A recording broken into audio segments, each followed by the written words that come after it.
pessoal, tudo bem? Eu me chamo Anne, sou professora de biologia e hoje nós vamos falar sobre a nutrição e o sistema digestório.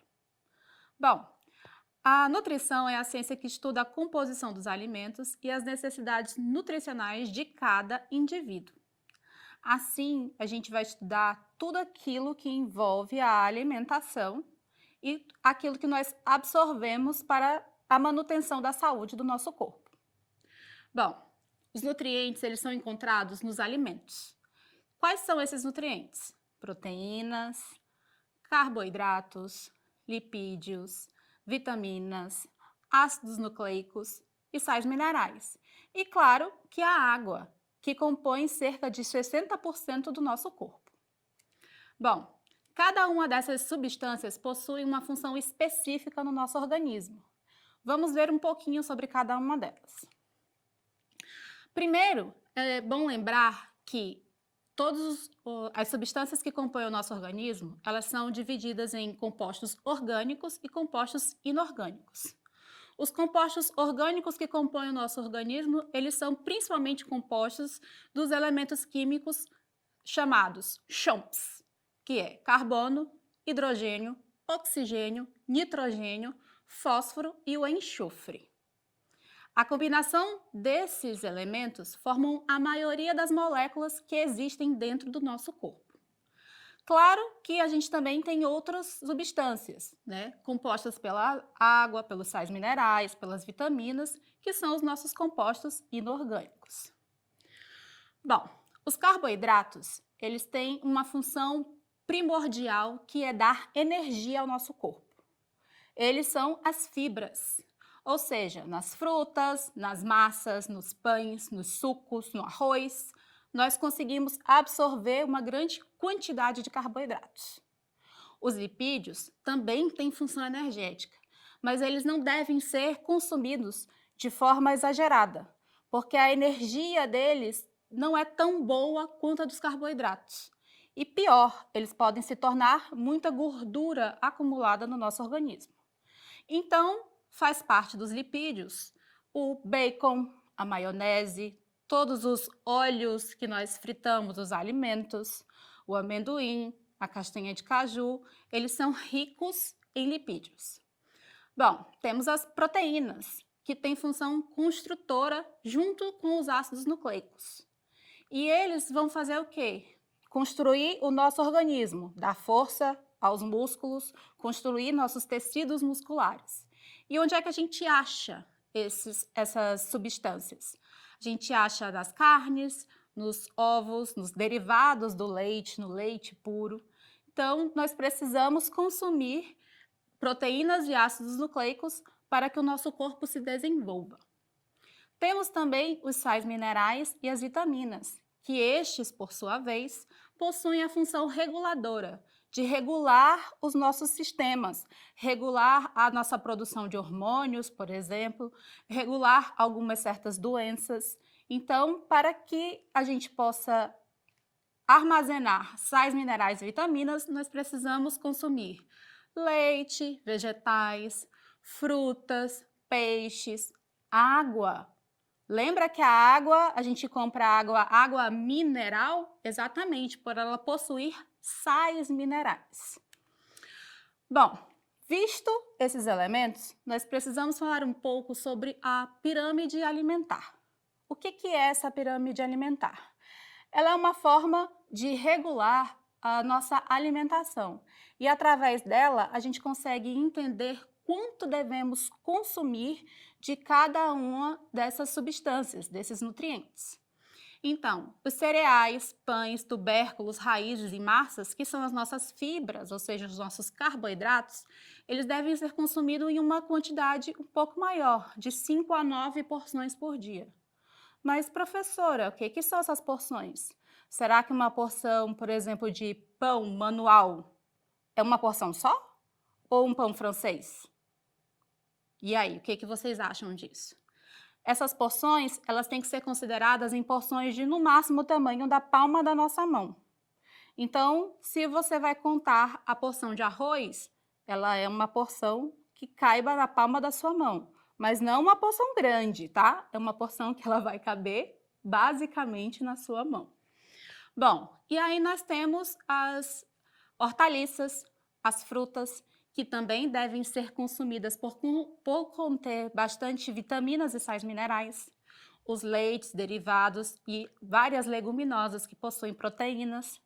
Sim, nos legumes nós temos proteínas vegetais. Por exemplo, a lentilha é rica em proteína. O grão de bico também tem bastante proteína. E nós podemos encontrar facilmente no supermercado e fazer diversos tipos de pratos diferentes com essas leguminosas. Bom, e por fim, nós temos os lipídios que estão nos óleos e gorduras e nos açúcares e doces. Bom, esses devem ser consumidos em pequeníssimas porções. Por quê? Porque eles podem causar muitos problemas ao serem consumidos em exagero.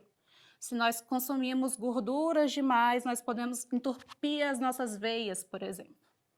Se nós consumimos açúcares demais, nós podemos nos tornar diabéticos. A pirâmide alimentar serve para que a gente possa pesar aquilo que nós vamos comer. Não pesar no fato de peso em si, mas em quantidades. A gente colocar as colheradas de quanto que a gente pode comer de determinada coisa ao longo do dia. Bom, pensando nisso, nós temos que pensar nas dietas. Existem diversas dietas espalhadas pela internet, por exemplo. Quem de vocês já não tentou fazer uma dieta em casa? Pois é, mas as dietas, elas têm vários problemas e é por isso que nós devemos fazer acompanhada de um nutricionista. Mas observem essa imagem. Nós temos duas pessoas que são relativamente do mesmo tamanho. Porém, um está acima do peso de forma errada e o outro é forte. Isso quer dizer que aquilo que nós comemos pode modificar o nosso organismo. Os dois provavelmente têm o mesmo peso corporal, mas distribuído de uma forma completamente diferente. Por isso é tão importante nós fazermos uma dieta acompanhada de um profissional especializado na área, para que assim nós não possamos cometer nenhum erro e também ocasionar algumas doenças, como por exemplo as dietas low carb, que a gente abole os carboidratos da alimentação. Nessas dietas, o que acontece? O nosso corpo passa a ficar mais ácido, porque a gente aumenta muito o consumo de proteínas, e as proteínas se transformam em muitos ácidos dentro do nosso organismo, podendo causar fraqueza, tonturas, desmaios e inclusive deixar os nossos ossos mais fracos. Tá vendo como é importante fazer uma dieta acompanhada? Bom, passando dessa parte da dieta, nós vamos agora falar um pouco sobre o nosso sistema digestório, ou sistema digestivo, alguns já devem ter ouvido essa palavra. Nosso sistema digestório, ele é exatamente o responsável por fazer toda a absorção de todos esses nutrientes que nós falamos anteriormente. Só que ele começa desde a boca e termina no ânus. Sim, porque nós precisamos nos alimentar e todo esse alimento ele vai passar por processos físicos e químicos dentro do nosso organismo, certo? Bom, vamos lá. Nós começamos o sistema digestório pela nossa boca. A boca é responsável pela mastigação e pela deglutição juntamente com a língua.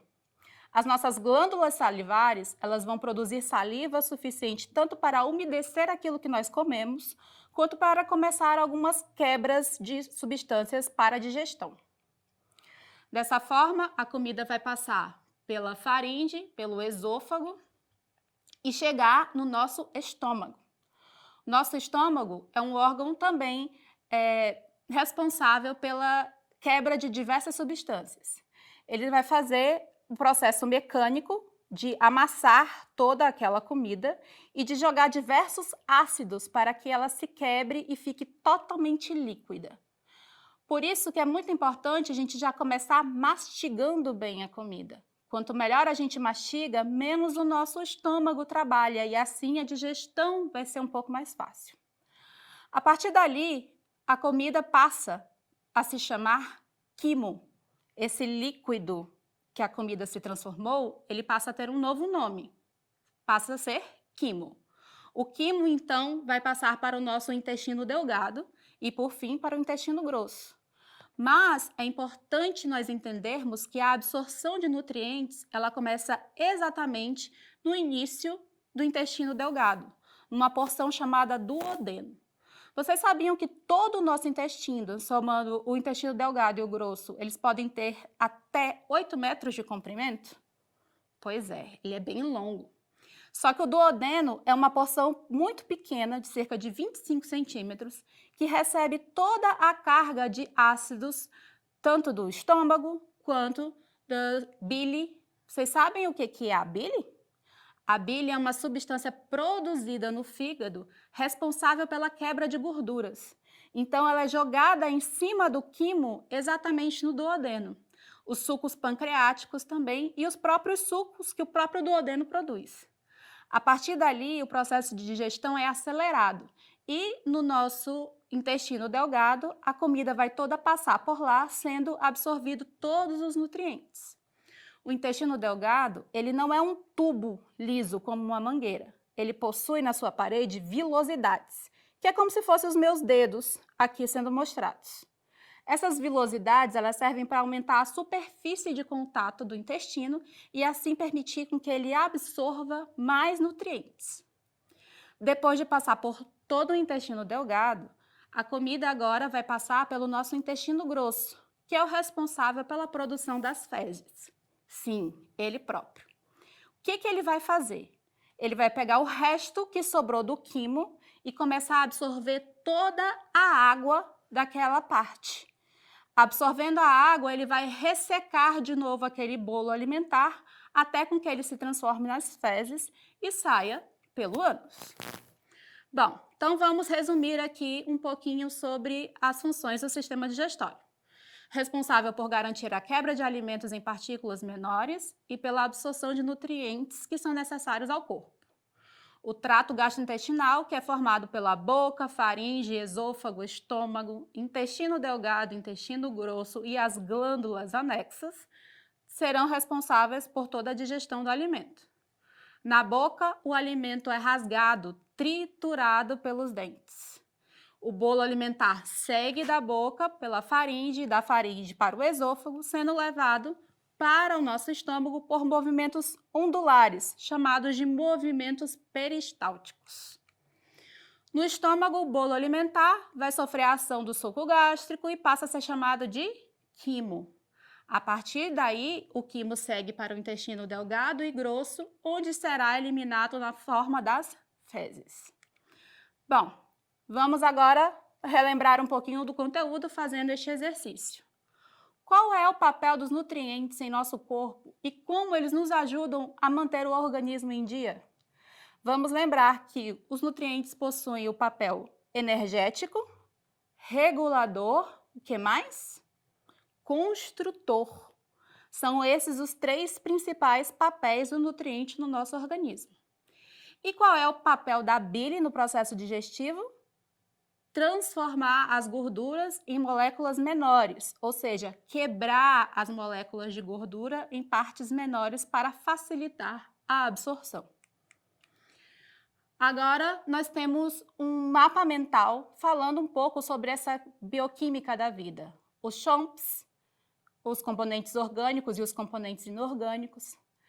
Observem este mapa mental em casa e treinem sobre ele, porque ele é muito importante para que a gente possa aprender como melhor nos alimentar. E por fim, vamos lembrar de preferir o quê?